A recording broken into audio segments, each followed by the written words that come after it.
Chapter 6 of The Science of Getting Rich, How Riches Come to You. When I say that you do not have to drive sharp bargains, I do not mean that you do not have to drive any bargains at all, or that you are above the necessity for having any dealings with your fellow men.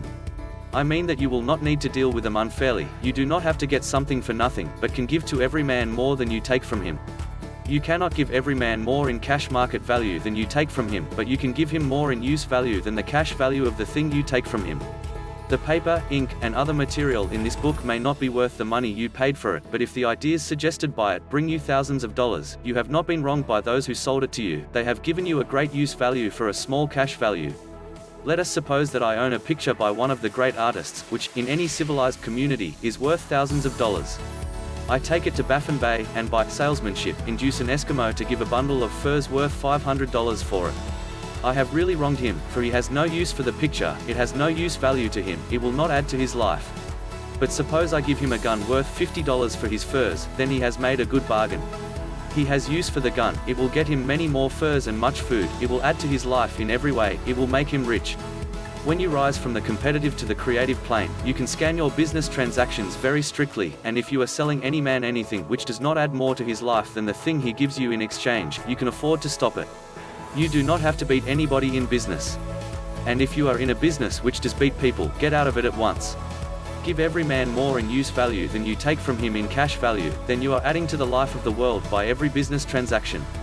If you have people working for you, you must take from them more in cash value than you pay them in wages, but you can so organize your business that it will be filled with the principle of advancement, and so that each employee who wishes to do so may advance a little every day. You can make your business do for your employees what this book is doing for you. You can so conduct your business that it will be a sort of ladder, by which every employee who will take the trouble may climb to riches himself, and given the opportunity, if he will not do so, it is not your fault. And finally, because you are to cause the creation of your riches from formless substance which permeates all your environment, it does not follow that they are to take shape from the atmosphere and come into being before your eyes. If you want a sewing machine, for instance, I do not mean to tell you that you are to impress the thought of a sewing machine on thinking substance until the machine is formed without hands, in the room where you sit, or elsewhere. But if you want a sewing machine, hold the mental image of it with the most positive certainty that it is being made, or is on its way to you. After once forming the thought, have the most absolute and unquestioning faith that the sewing machine is coming, never think of it, or speak of it, in any other way than as being sure to arrive. Claim it as already yours. It will be brought to you by the power of the supreme intelligence, acting upon the minds of men. If you live in Maine, it may be that a man will be brought from Texas or Japan to engage in some transaction which will result in your getting what you want. If so, the whole matter will be as much to that man's advantage as it is to yours. Do not forget for a moment that the thinking substance is through all, in all, communicating with all, and can influence all. The desire of thinking substance for fuller life and better living has caused the creation of all the sewing machines already made, and it can cause the creation of millions more, and will, whenever men set it in motion by desire and faith, and by acting in a certain way. You can certainly have a sewing machine in your house, and it is just as certain that you can have any other thing or things which you want, and which you will use for the advancement of your own life and the lives of others. You need not hesitate about asking largely, it is your Father's pleasure to give you the kingdom, said Jesus. Original substance wants to live all that is possible in you, and wants you to have all that you can or will use for the living of the most abundant life. If you fix upon your consciousness the fact that the desire you feel for the possession of riches is one with the desire of omnipotence for more complete expression, your faith becomes invincible. Once I saw a little boy sitting at a piano, and vainly trying to bring harmony out of the keys, and I saw that he was grieved and provoked by his inability to play real music. I asked him the cause of his vexation, and he answered, I can feel the music in me, but I can't make my hands go right. The music in him was the urge of original substance, containing all the possibilities of all life. All that there is of music was seeking expression through the child. God, the one substance, is trying to live and do and enjoy things through humanity. He is saying, I want hands to build wonderful structures, to play divine harmonies, to paint glorious pictures, I want feet to run my errands, eyes to see my beauties, tongues to tell mighty truths and to sing marvelous songs, and so on. All that there is of possibility is seeking expression through men.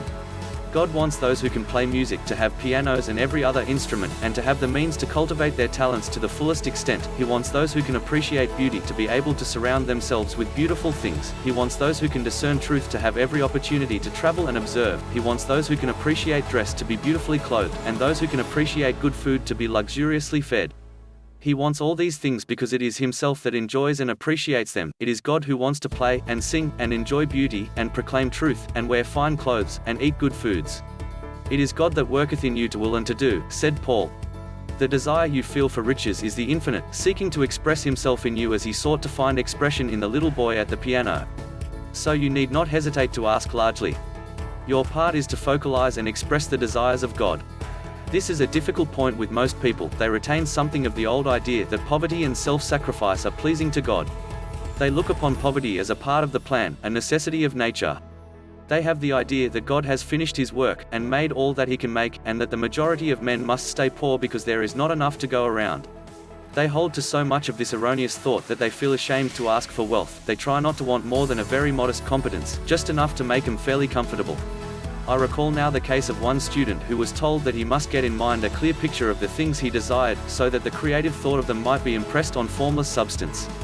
He was a very poor man, living in a rented house, and having only what he earned from day to day, and he could not grasp the fact that all wealth was his.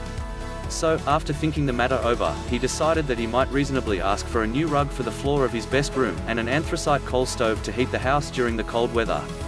Following the instructions given in this book, he obtained these things in a few months, and then it dawned upon him that he had not asked enough. He went through the house in which he lived, and planned all the improvements he would like to make in it. He mentally added a bay window here and a room there, until it was complete in his mind as his ideal home, and then he planned its furnishings. Holding the whole picture in his mind, he began living in a certain way, and moving toward what he wanted, and he owns the house now, and is rebuilding it after the form of his mental image. And now, with still larger faith, he is going on to get greater things. It has been unto him according to his faith, and it is so with you and with all of us.